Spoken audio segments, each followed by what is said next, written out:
Picture this. World War II Japan.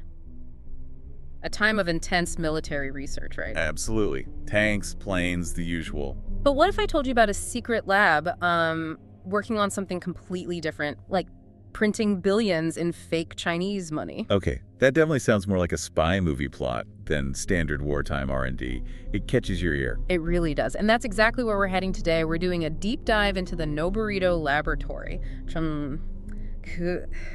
It was this secret arm of the Imperial Japanese Army involved in some really surprising activities. And our guide for this is primarily the Wikipedia entry for the lab. That's right. Wikipedia is our main source here. And what makes Noborido so, well, fascinating, I think, for you listening. Yeah. Just the sheer range of what they did. You expect weapons development, sure, but this was espionage tools, economic warfare, some frankly weird tech. Definitely unconventional. Totally. It was secret, complex, and honestly, the scale is kind of jaw-dropping when you dig into it.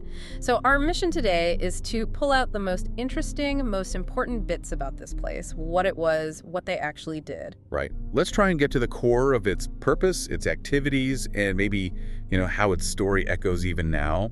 Where's the best place to start? Okay, let's go right back to the beginning. The origins.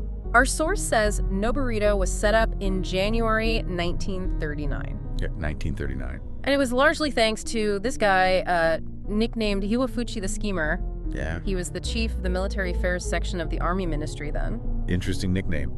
The Schemer. Tells you something, right? Though, interestingly, the dates are a bit staggered. Wikipedia notes his official appointment as chief was actually February 39, and he made Major General in March. A busy few months for him. So a bit of bureaucratic shuffling even in the setup. And the lab's initial mission was? Secret warfare research, things like special radio waves, new materials. Pretty vague, but definitely clandestine.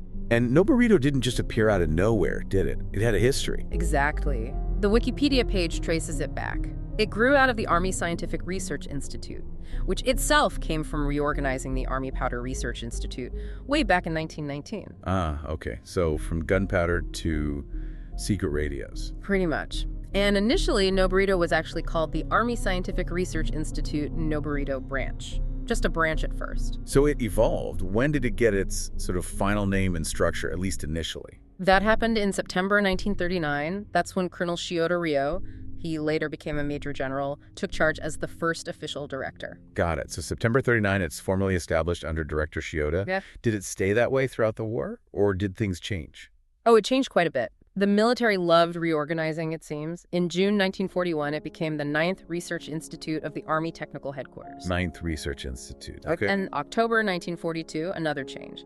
9th Army Technical Research Institute, now under the Army Ordnance Administration HQ. Constant restructuring. Any major parts moved around? Yeah, actually. In June 1943, the whole radio wave weapons department got transferred out, over to the Tama Army Technical Research Institute. So its focus shifted slightly again. Which probably reflected changing needs or maybe consolidating certain types of research. What about the size? Did it grow? Massively. By the war's end, we're talking about something like 100 buildings. 100 buildings. Wow. And around 1,000 people working there. That includes laborers and support staff, of course, but still, 1,000 people. That's a huge operation dedicated entirely to secret work. Okay, let's get into the really juicy stuff. What were they actually doing in those 100 buildings? The Wikipedia entry breaks it down by department as of 1944, right? Yes, that's a helpful way to look at it. 4 main departments by 1944. First department was physics stuff. Like the radio waves you mentioned earlier. Exactly. Spy radios, radio detection gear, telephone tapping equipment. But also the more exotic things. Radio wave weapons, which sounds intriguing. Yeah, what does that even mean, I wonder? Right. And maybe the most famous thing. The balloon bombs. Those Fugo balloons meant to float all the way to North America. Ah, yes, the balloon bombs.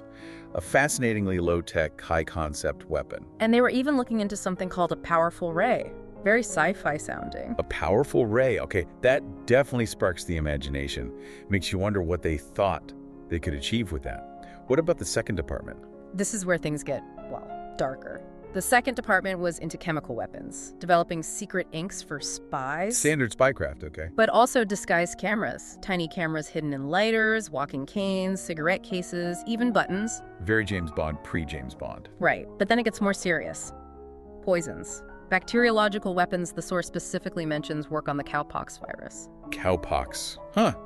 Not usually the first one you think of for bioweapons. Interesting. And disguised bombs. Bombs made to look like ordinary cans, bricks, suitcases, plus time fuses for sabotage. That's quite a range. Yeah. From sneaky gadgets to potentially horrific chemical and biological agents. Yeah. A really unsettling mix. It really is. Then you have the third department. This is where the counterfeit money comes in. Ah, the economic warfare angle. Precisely. Their main job was churning out fake Chinese banknotes, the legal tender, and forging passports, other documents too. And the scale of this counterfeiting was significant. Immense. The Wikipedia article states they produced 4 billion yen worth of these fake notes. 4 billion. That's an astronomical figure for the time. And get this, 3 billion of that was apparently used in something called Operation Sugi.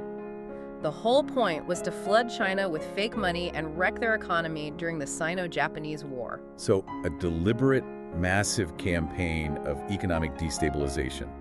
That's warfare on a completely different level than just bombs and bullets. It really is, a whole hidden front. And finally, the fourth department. What was their role? The fourth department seems to have been more practical. They did the testing and experimenting for the stuff developed by the first and second departments. Ah, so quality control and maybe figuring out how to actually use these things. Yeah, and managing the manufacturing plants, kind of the bridge between the lab benches and the field. Okay, so you've got this incredible spectrum: physics, spy gear, maybe death rays. Then chemicals, poisons, germs, fake bombs. Billions in fake money.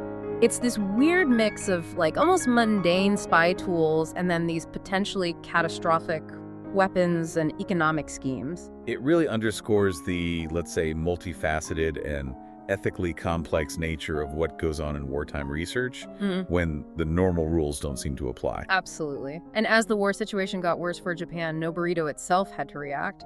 In January 1945, they knew a U.S. invasion of the mainland was likely coming. So they scattered. Pretty much. The lab was dispersed, parts went to Tamba and Hyogo Prefecture, various spots in Nagano, Takifu, and Fukui, spreading things out to protect the research, presumably. A logical move to preserve their work and people. What happened when Japan actually surrendered in August 45? Did all the secret research just stop? Well, the research stopped, but the cover-up began. The Army Ministry ordered everything destroyed, all research materials gone. And were they successful? Apparently, yes, mostly. The Wikipedia entry says most materials were destroyed, and crucially, the people involved. They mostly kept quiet about it for decades. That silence explains why Noborido remained obscure for so long, doesn't it? Yeah. It makes piecing together the history really difficult. Definitely. But its shadow didn't vanish completely. There were post-war events where Noborido's name surfaced, like the Taijin incident. Ah, the Taijin incident. Yeah. That was that awful bank poisoning in Tokyo in '48, right? Where a man posing as a health official poisoned staff. Exactly. And the police suspected the poison used might have come from Noborido, which naturally put the spotlight on the second department guys, the chemical weapons researchers. Did they find anything concrete? Well, the investigation unearthed something called the Kai document. This document apparently recorded testimony suggesting Noborido personnel were involved in human experiments. Human experiments. Linked with? Linked with the Kwantung Army's infamous Epidemic Prevention and Water Purification Department, better known as Unit 731. Oh, wow. That's a chilling connection, even as an allegation. Very chilling. And the poison in the Taijin case. The suspicion, according to the source, fell on acetone cyanohydrin, something the second department might well have worked with. It's important, like you said, these are allegations tied to the investigation, but they paint a very grim picture of the potential extremes of their research. Any other post-war ripples? Yes, a really fascinating one. After the Korean War broke out in 1950, some of the former Noborido people, specifically from the third department, the counterfeiters, started working with GHQ, the Allied Occupation Authorities. Working with them. Doing what? Using their old skills, forging documents, but this time for the communist bloc. They were apparently doing this at a U.S. military printing depot in Yokosuka. That is ironic. The skills used against China now being used by the U.S. against new adversaries. Isn't it? And then in 1952, some of these researchers actually moved to the U.S. Even the former director, Shiota Ryo, went over. Talk about specialized skills being in demand. Truly demonstrates how expertise, even developed for nefarious purposes, can be seen as valuable, separate from its origins. What about the actual site? the land where Noborido stood. It went through a complete transformation. After the war, Keio University used it as a temporary campus. The Kitasato Institute was there for a time, too. So educational use quite quickly. Yeah, and then Keio transferred the land to Meiji University in 1950. Meiji's Faculty of Agriculture moved in first, then engineering. It eventually became the Meiji University Ikuta campus, which it still is today. From secret weapons lab to university campus, that's quite the shift in purpose. Did any of the original lab buildings survive? Amazingly, a few bits and pieces did. Many old buildings were used as classrooms or dorms for a while, but most were eventually torn down because they were old. But not all. Not all. The Wikipedia entry mentions Building 36 is still standing. It's believed that building was used for research on defoliants. Defoliants, okay. Another chemical ant. There's also a memorial monument for the animals they used in experiments, and apparently even some of the original fire hydrants are still there. Little physical reminders. Tangible links to a hidden past. Right there on a busy campus. Has there been an effort to officially acknowledge this history? Yes, definitely. On March 29th, 2010, they opened the Peace Education Noborido Laboratory Museum right inside that surviving Building 36. The Peace Education Museum. In the old lab. Exactly.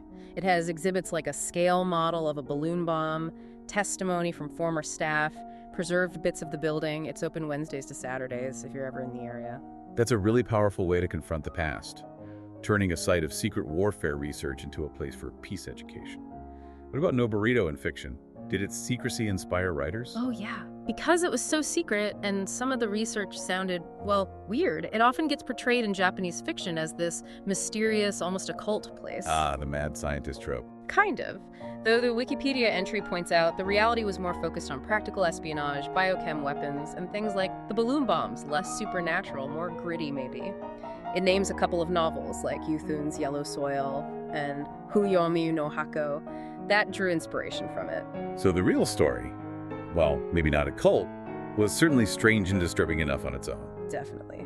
So, wrapping up this deep dive, we've seen this incredible breadth at Noborido. I mean, from balloon bombs drifting across the ocean. You're churning out billions in counterfeit money. And delving into poisons and potential bioweapons. It's that stark contrast, you know, between the almost mundane spy gadgets and the truly outlandish or deeply unethical projects. It really pulls back the curtain on a hidden aspect of World War II history for you, the listener.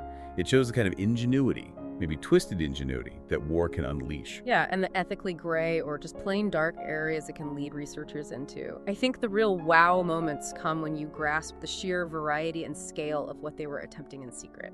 And it leaves you with some big questions to chew on, doesn't it? Thinking about all this ethically complex research at Noborido, what does it really tell us about how warfare pushes boundaries, blurring lines between legitimate innovation and, well, destruction?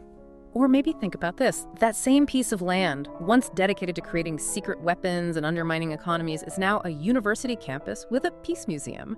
How do we even begin to reconcile those two realities, those legacies, existing in the same place? It really makes you consider the long, complicated shadows these hidden histories cast.